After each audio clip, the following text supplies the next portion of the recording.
నమస్తే, welcome to yo-yo TV. రాజకీయాల్లో ఎప్పుడు ఏం జరుగుతుందో చెప్పలేం. పరిస్థితులను బట్టి మసులుకోవడం కొంతమందికే సాధ్యమవుతుంది.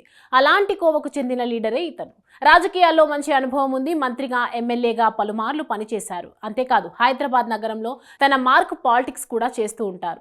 హైదరాబాద్ స్టైల్లో ధమ్కీలు ఇవ్వడంలో తన స్టైలే వేరు. గతంలో హైదరాబాద్ కి చెందిన పెద్ద నేత మరణం తర్వాత ఈయనకు తిరుగు లేకుండా పోయింది. ఒక్క మాటలో చెప్పాలంటే హైదరాబాద్ లో తనది కొనసాగిన హవా అంతా ఇంత అని చెప్పలేం.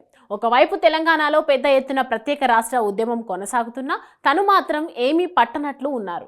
తను హైదరాబాద్ కు మాత్రమే సంబంధించిన వాడిని, ఉద్యమంతో తనకు సంబంధం లేదనే ధోరణితో ఉండేవారు. అంతేకాదు ఉద్యమ సమయంలో టీఆర్ఎస్ పై తీవ్ర విమర్శలు చేసేవారు. తనను అడ్డుకుందామనుకున్న టీఆర్ఎస్ విద్యార్థి నాయకులను కూడా తరిమి కొట్టిన చరిత్ర అతనిది. తెలంగాణ సమాజం అంతా కూడా అప్పట్లో ఆయనను విరోధంగా భావించేది. అలా తెలంగాణ రాష్ట్ర ఏర్పాటు అయ్యే వరకు హవాను కొనసాగిస్తూ వచ్చారు. అయితే రోజులు ఎప్పుడూ ఒకలాగా ఉండవు కదా. తెలంగాణ రాష్ట్ర ఏర్పాటు జరిగింది. తను ఏ పార్టీ మీదనైతే అంతెత్తున ఎగిరేవాడో ఆ పార్టీయే అధికారంలోకి వచ్చింది. అంతేకాదు తెలంగాణ ఏర్పాటు తర్వాత జరిగిన ఎన్నికల్లో ఆయన ఓటమి పాలయ్యారు. ఓటమి తర్వాత కొద్ది రోజులు పూర్తిగా సైలెంట్ అయ్యారు. ఈలోగా 2019 ఎన్నికలు వచ్చాయి. పదవులు అనుభవించిన ఆయనకు సైలెంట్ గా ఉండటం పెద్దగా నచ్చినట్లు ఉంది. అధికార పార్టీ టీఆర్ఎస్ లో చేరాలనుకున్నారు. అనుకున్నదే తడువుగా తన సన్నిహితులతో ఆ పార్టీ పెద్దలకు రాయబారం పంపారు. టీఆర్ఎస్ కూడా పాత సంఘటనలు అన్ని పక్కన పెట్టి ఆ నాయకుడిని పార్టీలో చేర్చుకుంది. అంతేకాదు 2019 ఎన్నికల్లో ఆ పార్టీ తరపున టికెట్ ఇవ్వడంతో తిరిగి ఎమ్మెల్యేగా అయ్యారు. టీఆర్ఎస్ లో చేరిన కొత్తలో కొంతమంది ఇబ్బంది పడ్డా ఆ తర్వాత మాత్రం పార్టీలో బాగానే కలిసిపోయారు. టీఆర్ఎస్ పెద్దలతో మంచి సంబంధాలను ఏర్పరచుకొని పార్టీలో సెట్ అయ్యారు. ఆ తర్వాత హైదరాబాద్ పరిధిలో ఏ కార్యక్రమం జరిగినా, తెలంగాణ భవన్ లో ఏ కార్యక్రమం జరిగినా ఆ నేతదే హల్చల్. ఆ పార్టీ కూడా హైదరాబాద్ లో ఆ నాయకుడికి అత్యంత ప్రాధాన్యత ఇస్తూ వచ్చింది. ఇలా ఎమ్మెల్యేగా తన జోరు కొనసాగించారు. ఇదే క్రమంలో మరోసారి ఎన్నికలు వచ్చాయి. ఈ ఎన్నికల్లో ఆయన బీఆర్ఎస్ తరపున పోటీకి నిలబడి గెలిచారు. తాను ఎమ్మెల్యేగా గెలిచిన పార్టీ మాత్రం అధికారంలోకి రాలేదు. కాంగ్రెస్ అధికారంలోకి రావడంతోనే ఆ నాయకుడి ఆలోచనలు మారాయి. తాను గతంలో పనిచేసిన పార్టీయే అధికారంలోకి రావడంతో ఆ పార్టీ వైపే వెళితే బాగుంటుందని అనుకున్నారు. అనుకున్నదే తడువుగా సీఎం రేవంత్ రెడ్డి సమక్షంలో కాంగ్రెస్ పార్టీ కండువా కప్పుకున్నారు.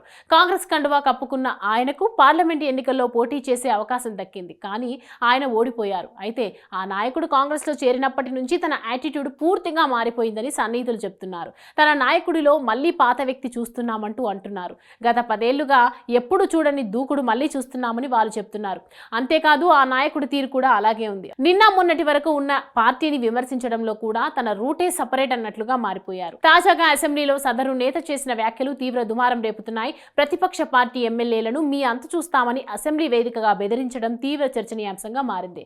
ఏంటి ఈయన ఇంతలా రెచ్చిపోతున్నారని సొంత పార్టీలోనే చర్చ జరుగుతుంది. ఎప్పుడో ఉమ్మడి రాష్ట్రంలో ఇలా ఆ నాయకుడు మాట్లాడటం చూశామని మళ్ళీ ఇప్పుడే ఇలా ఎందుకు మాట్లాడుతున్నారనే చర్చ కాంగ్రెస్ ఎమ్మెల్యేలు అనుకుంటున్నారు. కొంపదీసి తాను ఏదైనా పెద్ద పదవి ఆశించి సీఎం రేవంత్ రెడ్డి దృష్టిలో పడటానికి ఇలా చేశారా అన్న చర్చ జరుగుతుంది.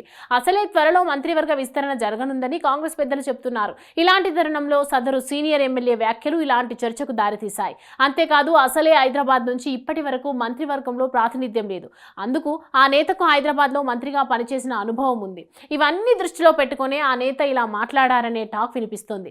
ఆయన తీరుపై బీఆర్ఎస్ నేతలు ఆగ్రహాన్ని వ్యక్తం చేస్తున్నారు. వెంటనే ఆ నేత క్షమాపణలు చెప్పాలని డిమాండ్ చేస్తున్నారు. ఆ నేత ధోరణితో కాంగ్రెస్ నేతలు సైతం చికాకు పడుతున్నట్లు తెలుస్తోంది. ఆ నాయకుడిని ప్రోత్సహిస్తే రేపు కాంగ్రెస్ నేతలకు మరోసారి అలాంటి ట్రీట్మెంట్ ఇస్తారనడంలో ఎలాంటి సందేహం లేదు. కాబట్టి ఆ పార్టీ పెద్దలు ఈ నేత విషయంలో ఎలాంటి చర్యలు తీసుకుంటారో చూడాలి.